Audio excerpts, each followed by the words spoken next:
Hey everyone, and welcome to another episode of the Gray Matter Health Podcast. Today I'm going to cover a topic that is quite controversial, but that I'm also quite passionate about, and that is the extremes of health culture. So I do want to provide my own evaluation and critique of both fitness culture and kind of the reaction to fitness culture, which is the fat acceptance or health at every size movement. And while both of these have merit, as I'll talk about, I think that both can be quite problematic when taken too far. And I just have to say that I'm actually really relieved today that I don't have much of a following because I can't imagine how much flame I would get from the internet if I was actually popular and had a lot of followers from both of these camps. So I'm just going to put my opinion out there while not many people are going to be able to see it anyway. So I want to start off just by explaining why I want to cover this subject in the first place. And that's because I, like almost everyone out there, have been through a period of life when I was very susceptible to marketing from the fitness industry. And I think that this is so common that marketing benefits from extreme viewpoints, or rather simplified and unnuanced viewpoints about health, just because it's so much easier to digest and it appeals so much more to people's insecurities and people's core motivation. So when I was younger, in my 20s, I was really eating up all the content from fitness influencers. And that was because I was very involved in the CrossFit community at the time, and I was dedicated to my own health and fitness, which in and of itself wasn't a bad thing. But I really started internalizing a lot of messaging that the harder you work, the better you are as a person, right? Like you want to show your discipline in the gym, you want to invest in yourself, hone your diet so it's just right, so you can achieve a certain level of fitness and a certain look. And by being fit and strong and beautiful, then you could be a superior version of yourself and really achieve your potential in life. Like those types of messages from the hustle culture of the fitness community, of grinding it out, working hard, and showing your worth through that were just really appealing to me at the time, not only because of my own fitness goals, but also because that was just the message in like urban cities where there are a lot of ambitious people in general. Like I took that messaging to heart in my career as well, as grind yourself into the ground, work as hard as you can, accomplish what you can, accomplish as much as you can, reach maximum productivity. So there is really this prevalence of put your head down, grind it out, hustle culture. And that was everywhere at the time. So it was no wonder that I too ate it all up. On the other hand, when it did become too much for me, I also saw messaging from the other side, or what I consider kind of the other end of the spectrum in this conversation. And that's what I think is most commonly known as the health at every size movement, but it's had many different terminologies applied to it in the past, like fat acceptance, body positivity. I'm just going to refer to it as HAES, which is short for health at every size moving forward.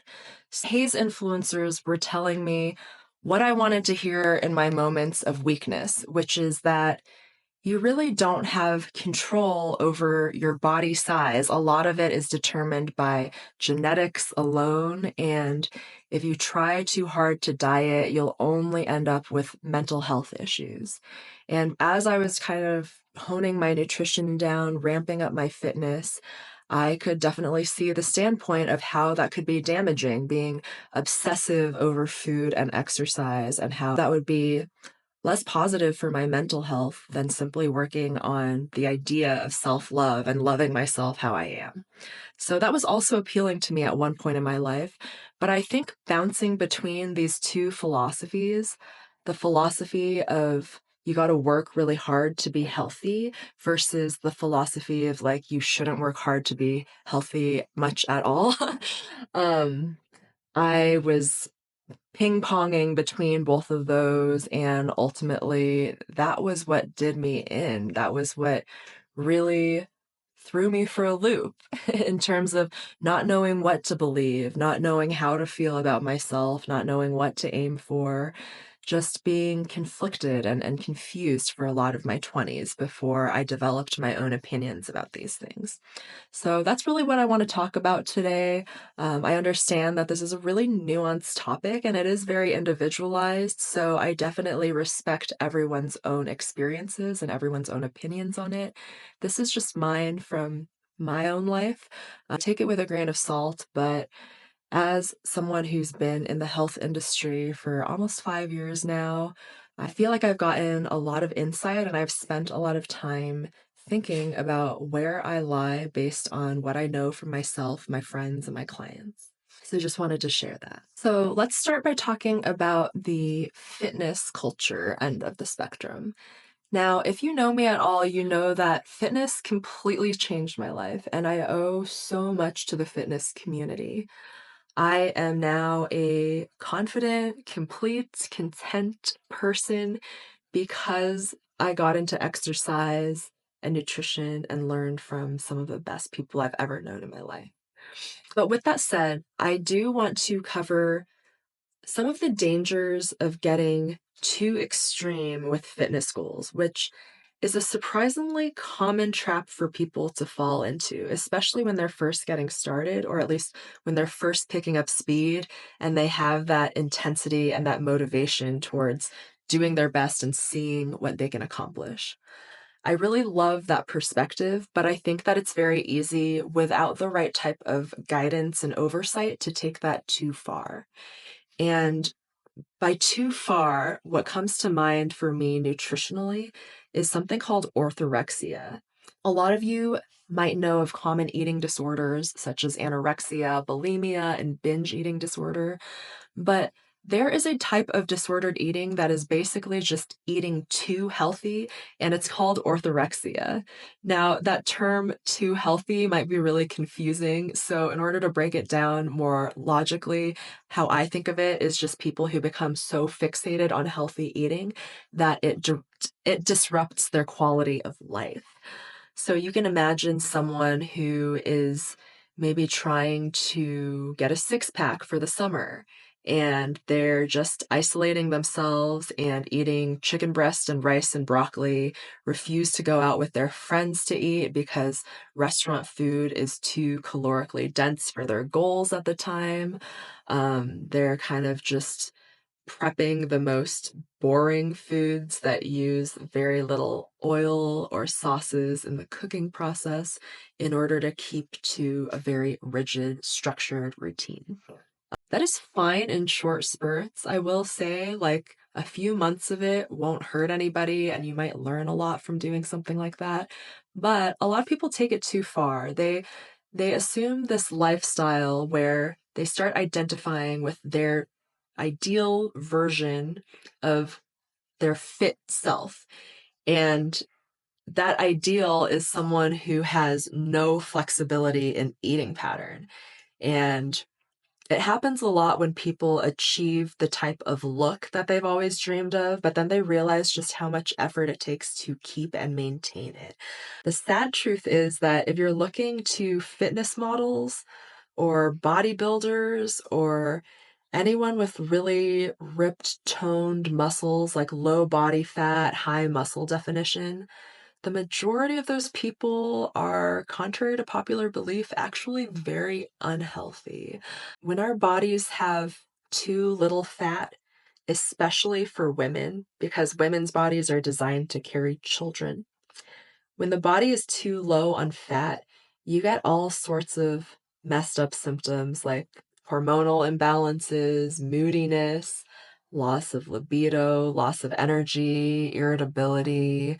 And you really sacrifice long term health for it too. Like, if you are not eating enough for your body to maintain fat stores for an extended period of time, you're actually really causing issues with your skeletal system, your digestive system, your heart health. Like, everything will start to go down the drain.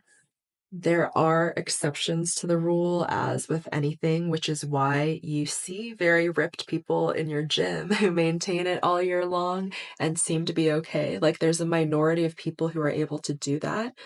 But for a lot of people who, in their, normal, comfortable adult life, don't have that look, and it took a lot of effort to achieve that look, the continued effort it takes to maintain a very strict diet and exercise regimen in order to keep looking like that can become quite damaging over time. I want to tell just a few personal anecdotes about that because, like I said, I just want to talk about my own personal experience, and your experience might vary.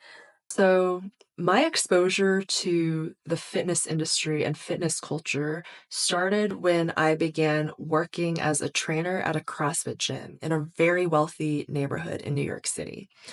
The typical clientele for this gym were people who are able to pay a $275 a month membership to only attend group classes and about $250 an hour for personal training. So, it's a pretty well-to-do clientele, and they were mostly men who worked high-paying corporate jobs who are very sensitive about image or very invested in their image for good reason.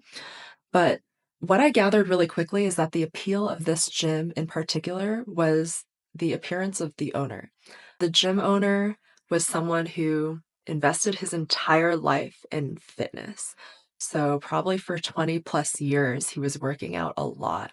He was also very attractive in terms of body composition, about 220 pounds, maybe 6 to 8% body fat year round, and maintained that. So, of course, like the location of this gym being right by the boardwalk where a lot of people were walking and having a very open, basically like a garage door opening where you could see everything inside. People would walk by, they would see this gym owner looking super fit, super handsome, and they would have that sense of like aspiring to look like that.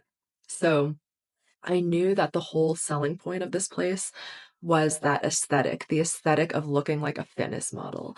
So that was when I personally got invested in changing my own appearance to look fit in addition to actually being fit. And I knew those were two different things, but I still wanted to experience what it would be like to really, really push myself on a strict fitness diet. So I hired a bodybuilding coach because I knew that bodybuilders were really the best at refining this whole process for appearance sake. And my bodybuilding coach put me on this plan where she told me my exact macro allotment each day, which is how much protein, fat, and carbs I was allowed to have. And it slowly progressed so that protein stayed really high while everything else was reduced. And sooner or later, I was on a diet of around 1,400 calories overall in order to lose fat because that was my goal. It was to lose fat and get more lean. I was on a 1,400, 1,500 calorie diet and still eating about 150 grams of protein.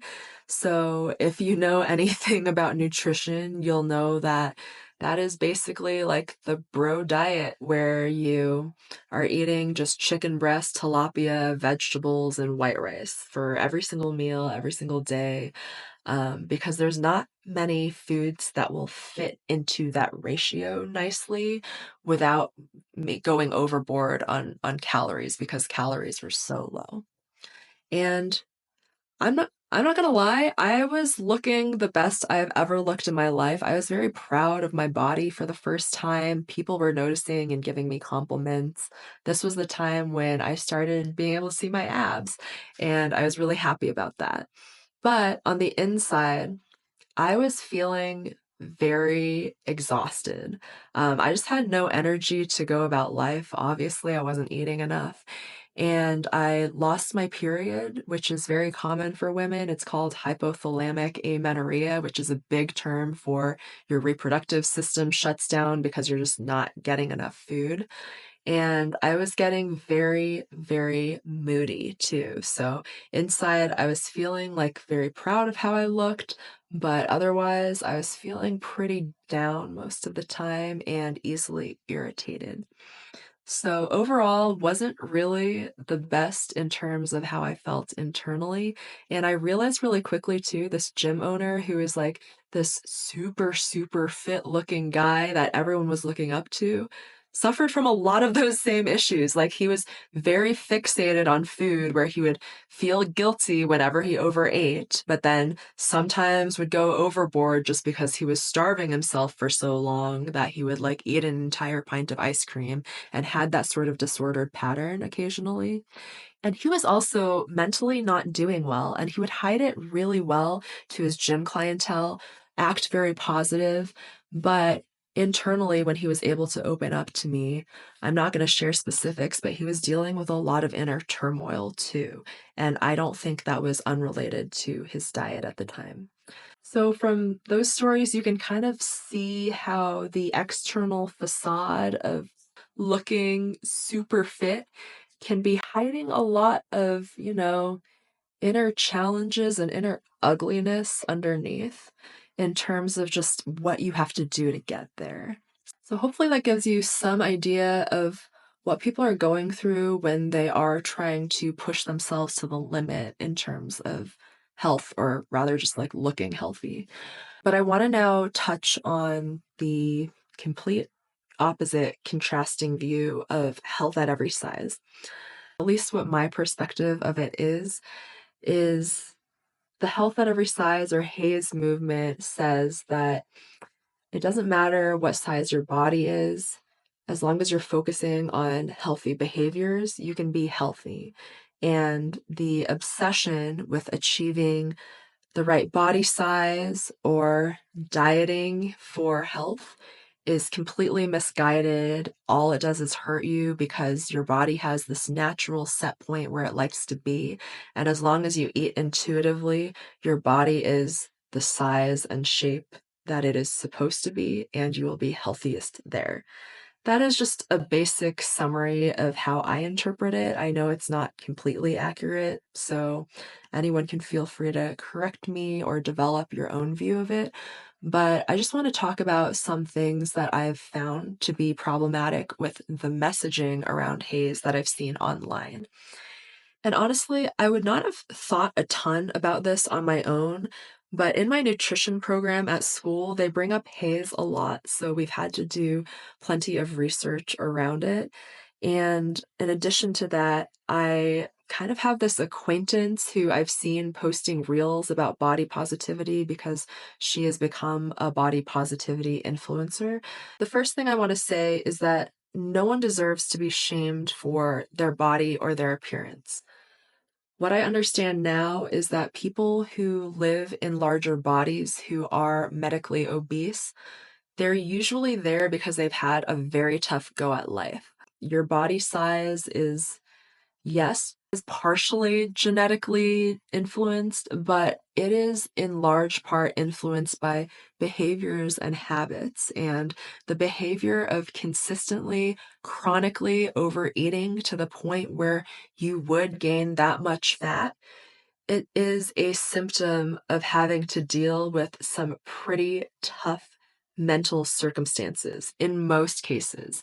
At least from what I've seen, people who get to that size, they've dealt with some serious trauma, and eating like that, overriding your fullness signals consistently in order to eat to cope and soothe yourself, that is a response to the body being overwhelmed with what it has to deal with. So I don't think that it's personal failure. I don't think that it's laziness.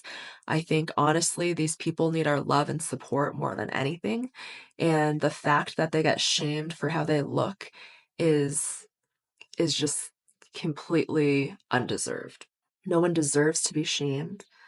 No one deserves to have other people's opinions of their appearance imposed on them.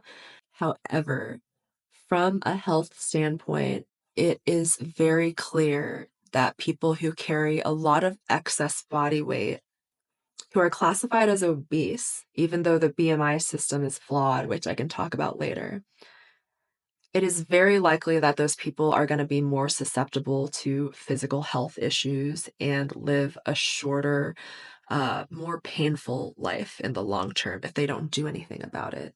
So acceptance is great. Kindness is great. Where the Hayes framework starts to become problematic is when it makes claims about health and health consequences. I'm someone who deeply believes in the autonomy of people to make their own decisions and know what's best for them. But in order to do that, they do need to have good information about the benefits and risks of the choices they're making. So far, there's a narrative in Hayes that you can be obese and healthy. And there's a grain of truth to everything, but I'm going to break down what I think about that statement. First point of contention, and a point that Hayes advocates really like to dig deep into, is that BMI doesn't tell us a lot about someone's body due to its inability to actually measure body composition. So someone who theoretically is packed with muscle mass has the same BMI as someone who has very low muscle and high fat. And we know which one of those is relatively healthier than the other. It's the one with lots of muscle, right? So you could argue that a lot of people who are athletic, who work out a lot, will have higher BMIs than the average population, but still be more healthy because it's a result of them having more muscle, more lean mass. However, from a practical standpoint, it's very rare for someone to have a BMI, even though BMI is imperfect. It is still very rare for someone to have a BMI in the obesity range and have high muscle mass and a low body fat percentage. It's just not naturally possible to build that much muscle mass for the vast majority of people. So even though just looking at BMI, which is a ratio of your height to your weight, doesn't tell you where that weight is coming from, it's basically true in the vast majority, like 99.99% of cases, that if your BMI is over 30, which puts you into the obese range, there's a pretty high probability of you being at higher risk for health issues. And there's a pretty high probability that that BMI is a result of high body fat or body fat that's higher than would be healthy for your system. I know that it is very hard for people to accept that because obesity is so common in this country now. And over the years, people's body weights have just been going up and up and up. And it may be very normalized to know someone, a loved one, or someone you care about who is technically obese. And we don't want to offend them and we don't want to judge them. And we shouldn't. But if I'm speaking from a purely scientific perspective, the chances of them developing disease, especially later in life, like heart disease, diabetes, cancer, all of those risks are going to be higher because their body size is in that range. It's in a range where it's harder for your heart to pump enough blood and support to all of the excess cells you have. That is just a matter of biology at that. So at this point, I've talked about why it can be harmful to pursue fitness really hard. And it can also be harmful to just ignore and deny consequences of not pursuing fitness enough. So, where is the middle ground here? Like, where is the point where we can minimize harm to ourselves? That's a really, really hard question because it does depend on the individual. It depends a lot on your goals, your values, your lifestyle. But in general, I would say that most people would benefit from at least making an effort to try something that might put their body in physically a better condition. The reason I say that is not to be mean to people who don't like playing sports, moving their body, who don't like eating salads. Like, it's not to be judgy or mean, but it's just from the perspective of how I have seen people I know age under different conditions. Something I've noticed, for instance, is a lot of these fat activist, haze influencers are well, one thing is they're all women, but they're all women who are relatively young.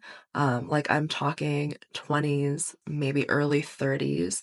And at that age, yes, you can carry around a lot of extra weight and still be relatively active, like you'd still have energy to move around at least, and still not feel like you are in chronic pain or suffer from any chronic medical conditions because you're still youthful, you really haven't lived that long. But at that stage, you are setting yourself on track for how you will be living and how your quality of life will be for the rest of your life. So track that BMI onto someone who is in their mid 50s, who is approaching their 60s and 70s. You're really, really not going to see any great outcomes there.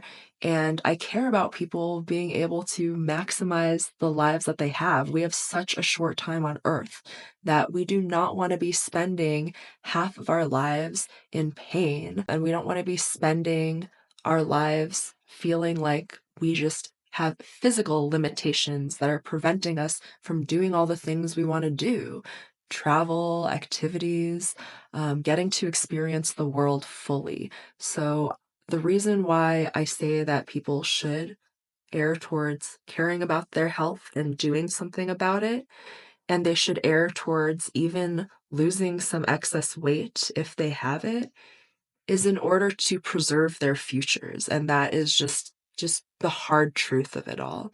When it comes to weight loss, yes, it is hard to maintain very significant weight loss for most people. And yes, it's true that most diets will fail and people will bounce back. In my experience, that's been true for me, even as an individual sometimes. When I have dieted really hard, as I mentioned before, taken on those rigid protocols, it was too much. And then my body resisted. I went into binge eating mode because I was just so underfed for so long that it did that as a survival mechanism. Like I felt like I had to then eat everything in sight and I gained all the weight back. That does happen. It is incredibly common, but it doesn't mean that diets are doomed to fail. It just means that that diet was too extreme for me in either the pace that I took it or the length of time that I was in a calorie deficit. So, part of the challenge of getting healthy is finding a sustainable, slow way to get healthy because unfortunately, what is marketed to us is the rapid approaches of overnight weight loss, right? Like 30-day weight loss plans. And that is just not realistic for most people. But what is realistic is slowly starting to make behavioral changes to the food that you're eating and behavioral changes to the amount of movement you're getting. You may just lose 5 pounds, it may not be 50, but those 5 pounds really matter for your later outcomes. They do. The reality of this is, like, I can say anything right now, and you still have to experience it for yourself. A lot of people who I've seen go through their own fitness journeys, they have been on this pendulum that swung way too far towards health and then swung way too far away from it. And then it kind of like takes a few swings for them to then adjust to that equilibrium where they do feel healthiest, both physically and mentally and in a way that they can sustain and maintain that body. The problem I have with the argument of intuitive eating, like, oh, you should just eat whatever you feel like, and your body will tell you, it'll tell you the right cues for how to be, and you don't need to force it into anything, is that those cues are often damaged for people who do carry excess body weight. If you have in the past overeaten a lot and you are now accustomed to a certain type of food, your gut bacteria are accustomed to it, your hunger cues kick in at a certain point when it is maybe too early, like you may have eaten enough but still want to eat more for the hedonic pleasure you're used to when eating that food. Yeah, those signals can be a little bit wonky. So I think in general, it's good to trust yourself, But it's also good sometimes to experiment with, hey, let me make these changes to what I'm eating or how much I'm eating, and then see if I can ease into tolerating that, and then see if I feel better long term as a result of those changes, because you won't naturally feel good about making any change like right away. The benefits will come over time.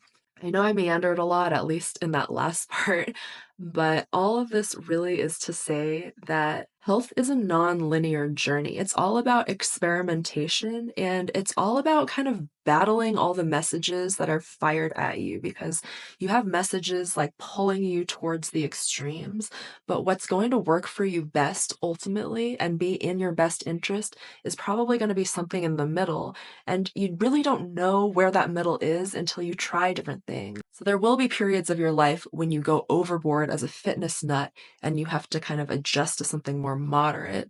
And there will be periods of time when maybe you're overwhelmed with stress or pressure from other parts of your life, and you kind of neglect what you're eating for a while. You kind of stop exercising for a while and you go in the other direction, and you have to pull that back. Ultimately, as long as you're thinking critically and reflecting about where you are and what changes you want to make in the next stage, that is a very healthy equilibrium. You are thinking about what is going to benefit you holistically in terms of not only how you look, not only how you perform, but also how you feel about yourself. And that last point is the most important, is we're all on a journey to feel good about ourselves for the longest time possible. So part of it is a relationship of appreciating ourselves, how we are, but a part of it is also making an effort to improve certain points in ourselves too. So wanting to lose weight is not a sin, and wanting to accept yourself without losing weight is not a sin. It really depends on where you are in this journey and how you're evaluating that. So the last thing I just want to leave you with is, if you're feeling confused about whether you're doing the right thing, whether you are leaning too far into fitness, leaning too far into intuitive eating, if you're not sure where you should be, then just ask yourself how much of what you're doing is being influenced by other people, and how much of what you're doing is being influenced by your own internal cues and your own sense of self. And as hard as it is, no matter how much you try to chase some standard, chase some aspirational standard that is set by someone else, you're never going to be happy because you won't be able to meet it. They're not you. They are completely different background, goals, situation, lifestyle. So the best way to go about this is just returning to your own sense of self. Yeah, we want to learn from each other. We want to get information from all these different sources, and that's good. But at the end of the day, return to reflecting on how you're feeling where you currently are. And that's going to be the ultimate force that guides you towards improving for the betterment of yourself and not for anyone else in this world. So, with that, I have rambled long enough today. I hope that at least part of that was helpful. If you have any questions, comments, or follow ups, feel free to reach out in the comments or email me at michelle@graymatter.health. With that, I hope you all have a great week, and I'll catch you in the next one.